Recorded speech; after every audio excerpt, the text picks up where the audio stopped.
அதுக்கு என்னென்ன tiffin item எல்லாம் சாப்பிடலான்றத சொல்றேன். இப்ப நீங்க இந்த மாவு ஏதாவது அரைச்சி வச்சிருக்கீங்கல்ல, இந்த நவதானிய மாவு, இந்த சிறுதானிய அரிசி எல்லாம், அதுல இட்லி, தோசை, அடை, சப்பாத்தி இந்த 4 மாதிரி செஞ்சு சாப்பிட்டுக்கலாம். சரிங்களா? கேழ்வரகுல கூட நீங்க அது தனியா முளைக்கட்டை வச்சுட்டு அதுல நீங்க இட்லி தோசை செஞ்சுக்கலாம் தனியா. கோதுமை ரவை இருக்கு இல்லையா, சம்பா கோதுமை ரவை, அதுல உப்புமா பொங்கல் செஞ்சுக்கலாம். அதே மாதிரி சிறுதானிய அரிசி இருக்கும் இல்லைங்களா, இந்த வரகரிசி, திணை, சாமை, குதிரைவாளி இந்த மாதிரி அரிசிங்கள்ல உப்புமா பொங்கல், இல்லைன்னா நீங்க அதை சாதமா வெடிச்சுட்டு அதோட கொஞ்சம் பொரியல் வச்சு சாப்பிட்டுக்கலாம்.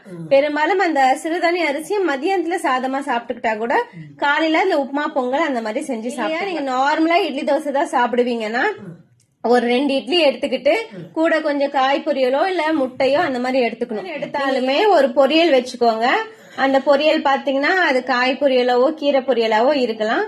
முட்டை சாப்பிடுவீங்கன்னா ஒரு முட்டை, அதாவது நீங்க சாப்பிடுற ஒரு 4-5 இட்லி சாப்பிடுவீங்கன்னா அதுல ஒரு 3 இட்லி இல்ல 2 தோசை, கூட கொஞ்சம் சுண்டல், ஒரு பொரியல், ஒரு முட்டை, இந்த மாதிரி நீங்க கலந்து டிஃபன்ல எடுத்துக்கிட்டீங்கன்னா உங்களுக்கு அடுத்த வேலையில சாதத்தோட அளவை குறைச்சிக்கலாம்.